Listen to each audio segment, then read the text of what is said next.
Welcome back to IAS Net Study. I have started a new series, Current Affairs from an Ethics Perspective. And here in this series, we are going to discuss current affairs from a perspective of ethics. So, whatever you studied as a static part, static, and you can incorporate these dynamic aspects, these examples in your answers so that it is going to be a value addition. So, here in this particular video, we are going to discuss the news articles from 9th March to 18th. So let's get into the discussion of this. Most of these articles I've taken from a Hindu newspaper predominantly, and some of the articles have taken from the Indian Express. So let's get into the discussion of this. The first news article, it is talking about capabilities approach, and this capabilities approach is by Amartya Sen. Where exactly you can connect this with GS4?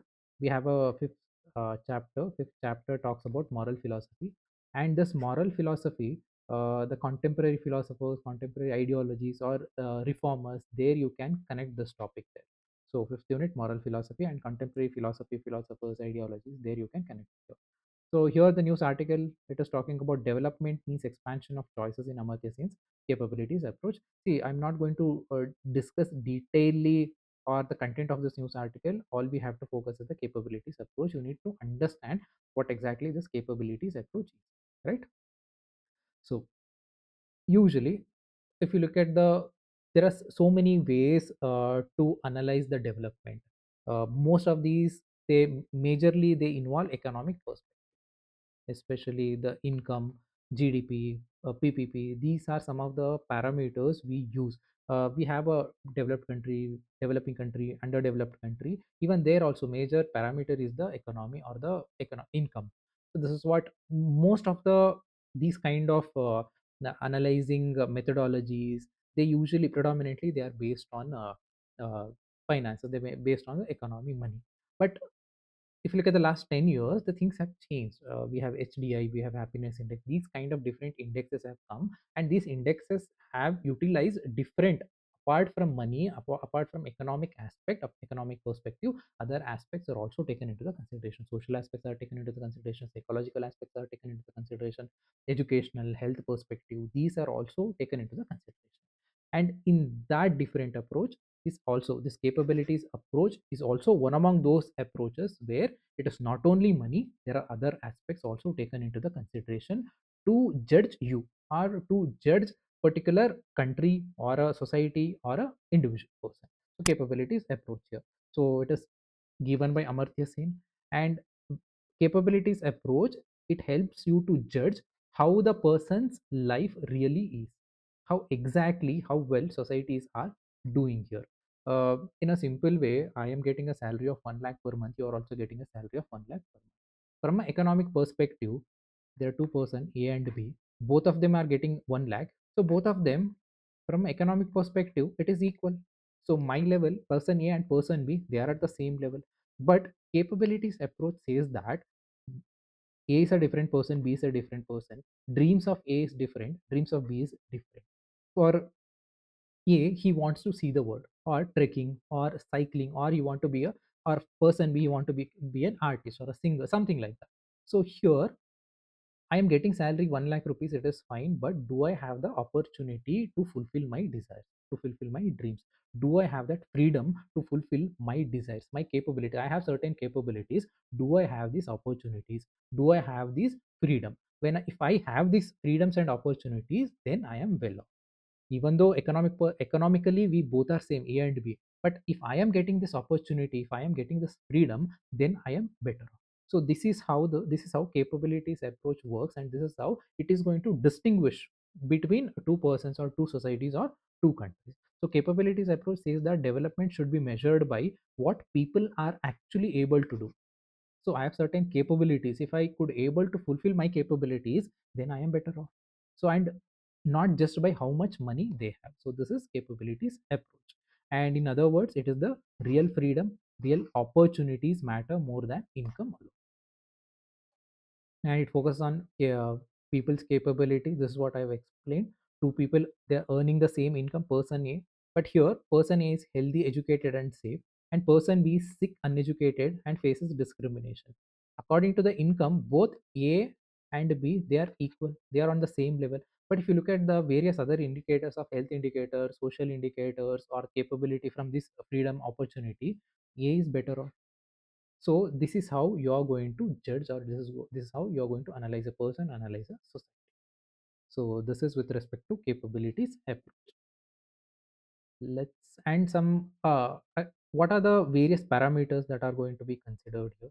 So some important capabilities, parameters, you can say, being healthy and getting education and having freedom and dignity. See, these both, healthy, education, even human development index, and even in the happiness index, these there are different kinds of indexes are there, and they are also views. But uniqueness is that having that dignity, having that freedom, having that opportunities, all these things are quite unique to the capabilities approach here. Being able to participate in society, having equal opportunity, these are unique things which we see in capabilities approach. So this is with respect to capabilities approach. Let's move to the next topic, gender discrimination. Here, this article, uh, it is written on the International Women's Day. I think March 10th was the 9th. I think, I'm not sure. Just make sure on which date. Usually, even these kind of questions are also coming in various examinations. So here, President Murmu, she is calling to end gender discrimination and mindset change. There is a stereotypical ideology with respect to the different genders, and you need to remove this discrimination, remove this stereotypical mindset. This is what the President Murmu is talking about. And gender discrimination case studies are there, gender discrimination based case studies are there, and even there was a direct question also, that how do you handle gender discrimination the in the UPSC. So it is a very important topic, gender discrimination, and even in interview you have to have a very strong understanding regarding this. So let's get into the discussion of gender discrimination. So the concept, this gender discrimination, it directly challenges certain ethical principles. It challenges the concept of justice, it challenges the concept of equality, human dignity, fairness, non-discrimination. And why do you think that gender discrimination is unethical? The major aspect is you are being discriminated for the reasons which are not, you cannot justify those reasons. It is based on the gender discrimination is happening. It means that it is violating the individual human dignity here. So violation of human dignities it is happening, and it creates unjust hierarchies, and it denies equal opportunities. When you are discriminating based on the genders, you are impacting the human dignity, and you are creating unjust hierarchies, and you are denying the equal opportunities here. And again, another ethical principles it is going to violate is a fairness and impartiality, and it is going to harm autonomy and individual freedom also. And it is the violation of universal human rights and constitutional morality. Constitutional morality, there are questions were based on constitutional morality also. So keep these things in mind. The basic gender discrimination, it is against certain principles. What are these principles? Justice, equality, human dignity, fairness, non-discrimination. Why is it unethical? These are the reasons. Then, what are the ethical solution? What are the solution? You have to answer it from an ethical perspective. You have to give the ethical solution, not the legal solution. How do you deal with this gender discrimination? See, there is a typical stereotypical mindset is there. You need to change this mindset. And how do you change it? It has to start from the beginning. Start from the beginning, from the house. As I tell you always, family is the primary socializing agent. It has to start from the house, parents, and the uh, your surroundings, your education. All these things matter a lot to remove these kind of stereotypical ideologies. So here, gender sensitive education from early schooling, that has to be inculcated. As a socializing agent, it has to start from family. Then you're going to spend a lot of time at the school colleges. There, whatever you learn, that is going to impact you in a very large, very greater level. So gender sensitive education from very beginning, from early school education, this is going to challenge this stereotypical ideology, stereotypical mindset. And there is an unconscious bias, and uh, these things are there in us. We need to understand this, and we need to address this unconsciousness bias, because how exactly we learned from them, through the environment, through the movies we watch, through the literature we study. These kind of unconscious biasness, or the way people interact with each other, the way people behave, you pick up some certain things. So you need to address this unconsciousness bias. And how do you address this unconsciousness bias? By focusing on the inclusivity. When there is a tolerance, when there is an acceptability, when there is an inclusivity, that helps to deal with this unconscious bias, right? And encourage women in leadership. So there is a concept of glass ceiling, that usually women, they don't go to the top level of institutions or organization. That has to be that myth has to be broken down. Somewhere this creates some psychological bias. This creates some psychological glass ceiling that has to be destroyed. And how do you do it? By encouraging women in leadership. And then empowerment through economic and social independence. When you are socially empowered, economically, financially empowered, you can take your own decision. You don't have to depend on any other person. So this also helps you to eliminate the gender discrimination, both at the social level and the financial level. And now these are from a larger perspective. Now whatever you answer in the examination, the civil service perspective, you have to, you make sure that civil service perspective is also there in your answers. If you could able to inculcate it, that is extremely good. And from a civil service perspective, your civil servant, they have to lead by example. You have to support, you have to eliminate wherever there is a biasness, wherever there is a discrimination or some kind of non-inclusivity. You have to take a step and you have to eliminate that. So you have to lead by example. You start doing it in your, you are an IAS officer, you start doing it in your office, and people who are in your office, they also start doing it, and there is a ripple effect. People, on the whole, this is going to reach a very larger extent. So you have to lead by example. And follow the ethical leadership. When you follow the ethical leadership, you're going to ensure justice, you're going to ensure fairness, you're going to ensure the neutrality. All these things will be there. And this is going to create inclusive work culture, the positive work culture, inclusive work culture. So when there is an inclusive work culture, there will not be any bias in the public service, there will not be any bias in the bureaucracy. So it helps you to remove this gender discrimination, it helps you to remove gender specific bias. And one of the examples, if I have to give you with respect to elimination of gender discrimination, is government is supporting women in the bureaucracy, government is supporting women in public services. And one among the steps, even these are all very small steps, but still it makes sense actually. uh, Especially if you look at the UPSC, for female candidates, for male, it's, I think it's 100 rupees. You have to pay 100 rupees if you apply while you apply civil services examination. But for women candidates, it's free. The reason behind is they want that supporting factor. So why UPSC want to support the women candidates, female candidates here? The reason is their representation is low. And also you need a push factor. There is already a gender discrimination, and UPSC wants to remove that gender discrimination. How do you remove that? Through an incentive. And what is the incentive here? Incentive is no fees for the female candidates for the UPSC examination. So these are the minor steps, but it makes sense. The intention is important here. Intention is, I want to remove the gender discrimination, and that is the reason UPSC is taking these kind of steps uh, to remove these kind of barriers, right? So these are some of the ethical solutions. Next, the next news article, it is talking about rehabilitation policy, and here permanent homes for all focus in new rehabilitation policy. Policy. Actually, the news article, it is political in nature. During Delhi elections, the ruling party, in their canvassing, they have told that we are going to remove these slum areas, and we are going to give a better livelihood opportunity. This is what they've promised. Now they've formed the government. Now they have come up with a rehabilitation for policy. So Jaha Jugi Waha Makan, that was the whole promise, and they are fulfilling the whole promise. Now they are giving alternative livelihood opportunities. They are giving the, they want people to come out of this slum, and they want to provide the dignity in there the way they live. So that is the intention here. And rehabilitation policy, there were case studies based on rehabilitation policy, and there was one case study, it was very direct. Case study was that there was a construction of dam, and government wants to give some kind of rehabilitation incentive for the displaced people. And the question is very direct, that what do you suggest, what are the measures you want to suggest in the rehabilitation policy. And also this is in the section B, and even in the section A also there was one question with regard to rehabilitation policy. Again, the direct question: what are the measures with respect to rehabilitation policy? So this is also an important topic. I mean to say that this topic has been asked before. So make sure that you understand ethical aspects of rehabilitation policy.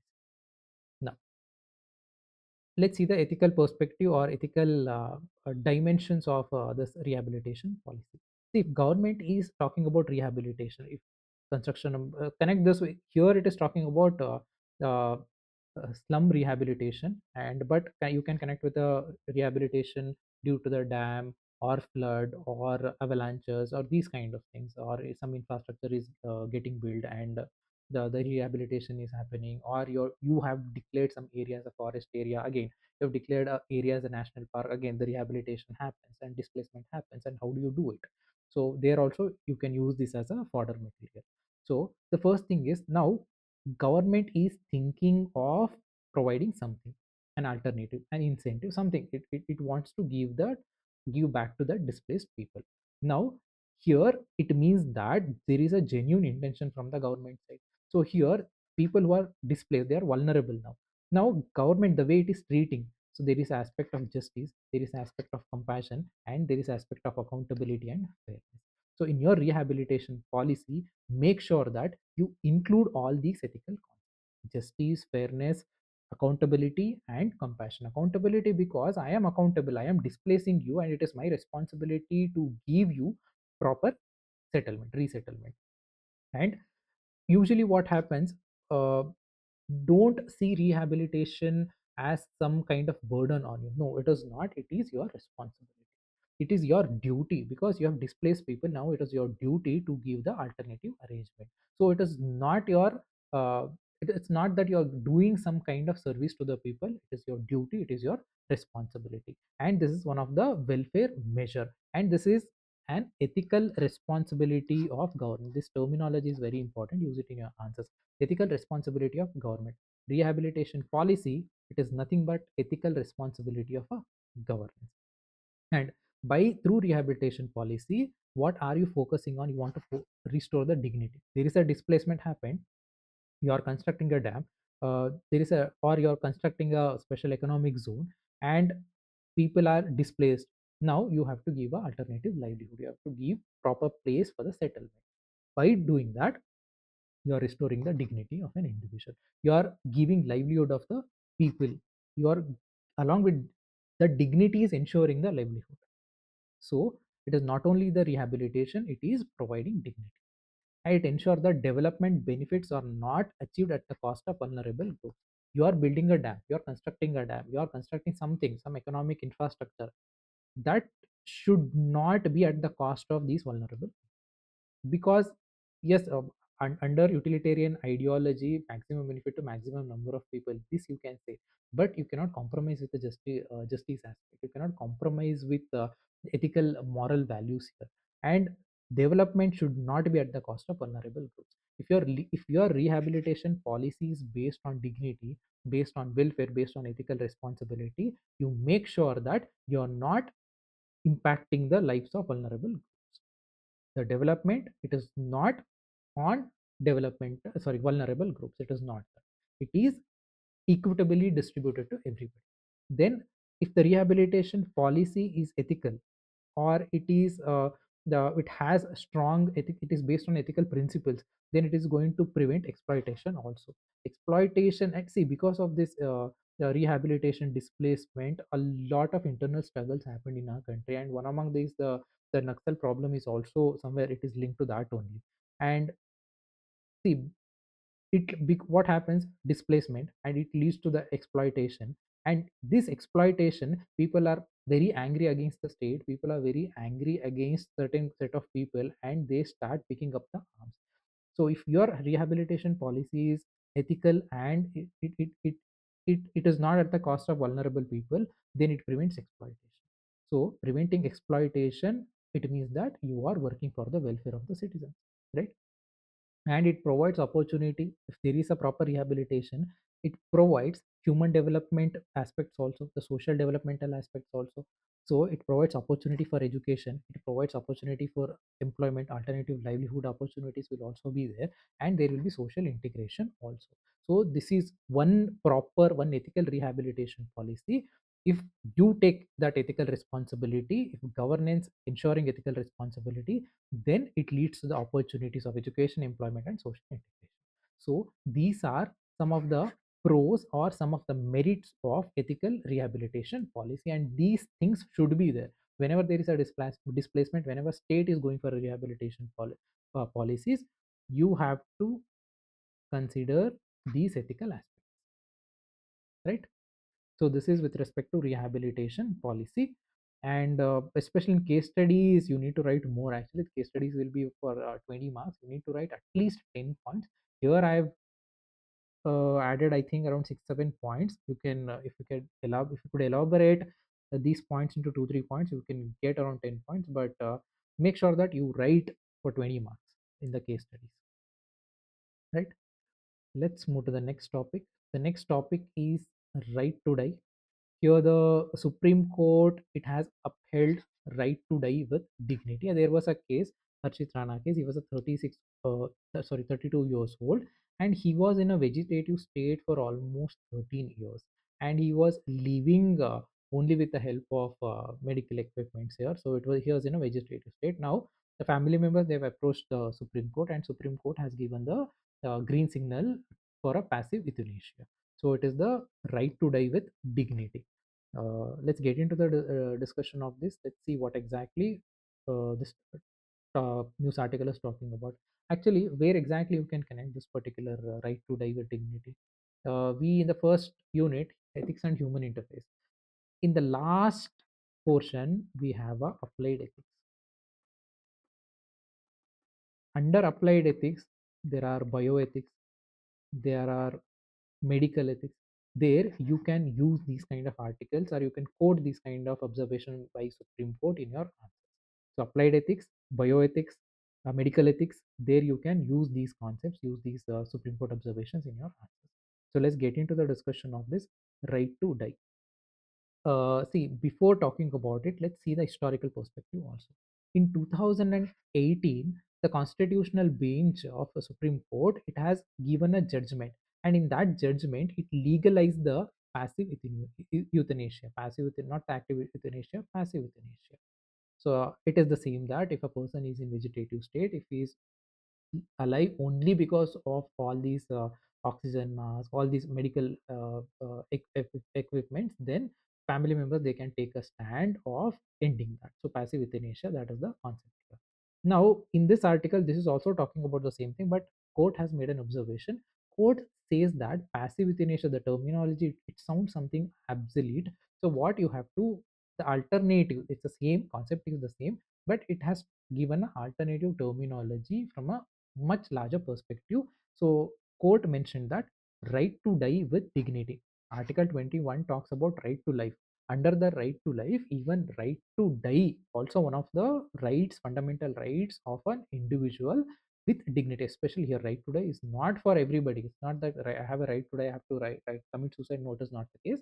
Here, right to die with dignity, especially in the people who are living in the vegetative state, or people in these kind of scenarios, there you can go for a right to die, and under right to die you can ask for a passive euthanasia. And there are two cases you need to remember here. And first is Aruna Shanbag case. In Aruna Shanbag case, she was a nurse, and she was raped by a in hospital, I think, by somebody. So there also she was in a vegetative state, and she was suffering. And 2011, the first time Supreme Court recognized the aspect of the concept of passive euthanasia, and he told that this passive euthanasia, it can be allowed only in the exceptional case. In a very rare cases, it can be utilized, because a lot of misuse, yes, it is possible. So it be under the legal observation, under the legal guidance, passive euthanasia, yes, it can be given. This was first pronounced in 2011, and later in 2018, uh, it explicitly held that right to live with dignity includes right to die with dignity. So Article 21, right to die with dignity. So in 2018 case, very precisely they have mentioned that. And in this case of 2026, Harshit Rana case, their practical implementation of 2018, whatever the observation Supreme Court has made, whatever the legal guidance it has given, now the practical implementation is seen in the Harshit Rana. So here at 2018, it told that passive euthanasia is permissible and it rooted in autonomy, privacy, and self-determination. Right? And court also made an observation: dignity is an intrinsic human right. So it is a human right. Dignity is an intrinsic human right, and prolonging life artificially in the hospital, you are based on these equipments. It is like you are living artificially.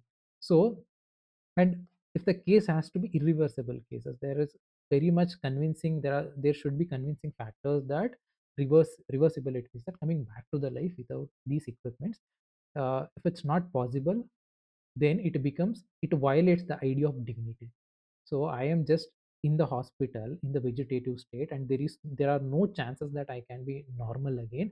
Then it violates the dignity of an individual. And here I am living on at the mercy of these equipments. So it is not living. I'm not living. It is not my dignified life. It is just an exist. I am just breathing because of these equipments, and this violates this idea of dignity. Article 21, the right to live with dignity. So it goes against it. So this is what Supreme Court has made an observation. And where do you connect it? The concept of bioethics, the concept of medical. Now, what are the ethical concepts you can write if these kind of question comes? What are the ethical concepts you can mention in your answers? uh, See, either you can support this passive euthanasia or you can oppose this passive euthanasia, but it is up to you. Whatever stand you take, you have to give the explanations. Even government also, see, certain countries, take an example of abortion.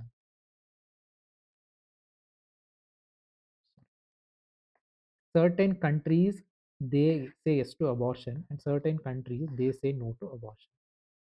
And countries who are saying yes to the abortion, they have certain uh, ideas or certain uh, approach. Based on that, they're saying yes, and there are certain countries where say no, they are based on certain approaches. See, if you look at the duty based approach, concept of deontological approach, virtue approach. Under the virtue approach, abortion, it means that killing a fetus. So killing is killing. The activity itself, it goes against the virtue. Under the virtue approach, this is wrong. So the countries, if the countries are telling that we don't allow the abortion, their argument is that this goes against the virtues, and there is a right. The women has a right, the lady has a right, even the fetus has also got the right.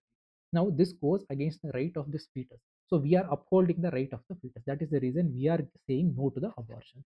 So here what happens, certain countries, Sweden, like an example of Sweden, abortion, it's very difficult actually there. Certain Nordic countries, it's very difficult. In those countries, they are saying no. The reason is that these are the reason. They say that it goes against the virtue ethics. This goes against the rights based approach. And there are certain countries, they say yes. Again, even they also say this. The reason is that the if I am a lady and if I am pregnant, it is my body and it is my rights and my choice. So there is a principle of autonomy. Based on principle of autonomy, we are saying yes to the abortion. We are giving this autonomy to the lady, the women. Now she can take her decisions, and the state, we are not going to interfere in. So here decisions, the country saying yes based on certain approaches. So whatever stand you take, you have to give the proper conclusion. Why are you taking this stand, and what approach? It is not that I am saying yes to abortion and don't end the answer there. This is not going to be suffice. You have to write the reasons behind it. Why am I saying yes to abortion? If you say no to abortion, then you have to give reasons why you are saying no to abortion. And here bioethics and medical ethics, under this right to die, the passive euthanasia, it talks about certain ethical concepts, and the first ethical concept is principle of autonomy. Here autonomy is either the patient or the family members of the patient, they have the autonomy, they can decide. This is one thing. And the principle of beneficence or non-maleficence, it means that there is no concept of harm here. So do good, no harm, that is the idea behind beneficence. Here what happens, if you are under uh, this support of this oxygen and all these medical equipments, this is harming the individual. There is no recovery is not possible, but you are just keeping the person alive with the help of these equipment. So it is harming the individual, it is not helping the individual. So this goes against the concept of principle of beneficence. And Even it is against the justice also, because there it is not a fair allocation of resources, because you know that the person, it is irrecoverable, irreversible, person is not going to be active again, he is in vegetative state. Now if the same resources are freed, that can be used to give medical services to other people, so it goes against the justice aspect also. So ultimately, see, this is the stand I am taking. But taking, if you say no to passive euthanasia, you have to give reasons also. You say yes to passive euthanasia, you have to give the reasons. This comes under applied ethics, the first unit. Bioethics, medical ethics, there you can talk about. And ethical theories, let's see the ethical theories in application. Under deontological approach, it is the duty. So here under deontological approach, respect individual autonomy and constitutional right. What is individual autonomy? I am in the vegetative state, and my family members, they have the right. So I want to have the right to die with dignity. So constitution has given me the right, and individual autonomy, principle of individual autonomy. Based on that also, I can say yes to it. Then utilitarian, maximum benefit to maximum number of people. Here I am the patient here, and by going to passive euthanasia or right to die with dignity, so this is going to relieve the suffering. One, this is going to relieve my suffering, this is going to relieve my family suffering here, and it is going to free the medical resources. So maximum benefit to maximum number of people. Me being a patient, my pain is going to be relieved, my family members pain is going to be relieved, and the even medical resources, they're also going to be freed, it can be used to some other person. So maximum number of people, it is benefiting more number of people than harming uh, this thing, when you think of comparison. So even under utilitarianism, when the outcome based on that also I can say yes to it. The ethical theory based on the utilitarian approach, I say yes. Based on the deontological approach, I say yes to this right to die. Based on the virtue, here virtue ethics, I told you that in the abortion, killing and fetus, it goes against the concept of life, uh, or all these things, concept of life, or the compassion, these kind of things. But here in the right to die, it ensures compassion, because person is in vegetative state. How long will you let that person to be in that state? How long will you let parents or family members of this person to suffer? So there is a compassion, you need to end the suffering. So there is a compassion aspect from the virtue ethics also. You are compassionate towards the family, towards the person, and there is an empathy, because you know that person is irrecoverable, it is not possible. From 13 years Harshit Rana is in vegetative state. You think maybe a miracle it happens, but medically it is impossible. That is what doctors have proved, that is what doctors have confirmed in the court of law also. So there is a factor of empathy, and there is a courage also. Family has shown the courage, judiciary has also shown the courage. So even from a virtue perspective, I am going to support right today, I'm going to support this concept of passive euthanasia. So whatever stand you take, you have to substantiate with proper arguments. Where do you get the arguments? Through the ethical, right? I hope you understand. This concept is quite tricky, but once you know the basic concepts, it's easy for you to understand. Now let's move to the next article. The next news article here, somebody went to the Supreme Court and they were asking for menstrual leaves, that to paid menstrual leaves for women. And Supreme Court has told that, see, this concept of paid menstrual leave, that is going to impact women in a negative way. This is not going to help them, this is going to impact them in a negative way, this is going to hurt their career. This is what the observation made by Supreme Court. So let's get into the discussion of this. Let's see.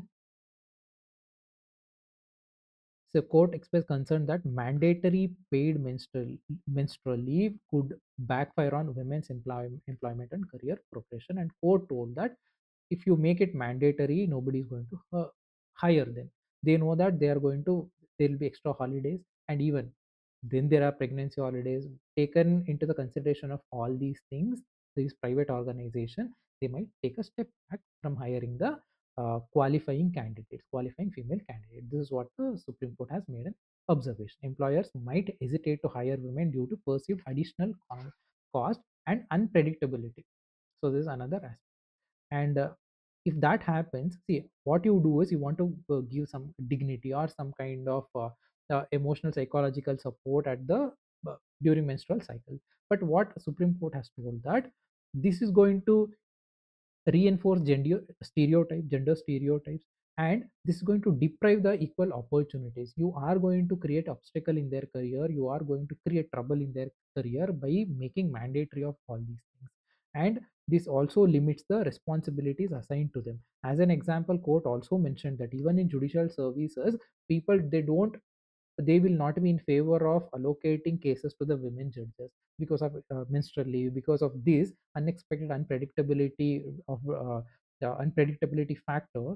There will be limits on the responsibilities assigned to the female uh, employees here. So this is what observation made by a Supreme Court here.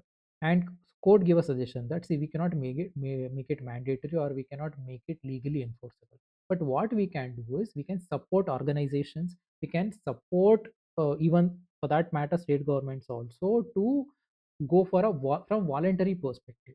So legal, there are, it is going to create problems in long run, but voluntarily organization institutions, they can go for it. So it is based on their voluntary approach here. So there are some states, Kerala, Bihar, already some kind of relief has been given with respect to the menstrual leave, and discussions are going on, and some other states are also want to follow the suits. But but what court is saying is that everything should be voluntary, even whether it is a government or the private firm. So there is a positive approach. Voluntarily, we will support it, we will appreciate it, but we are not going to make it mandatory. We are not going to make it legally enforceable.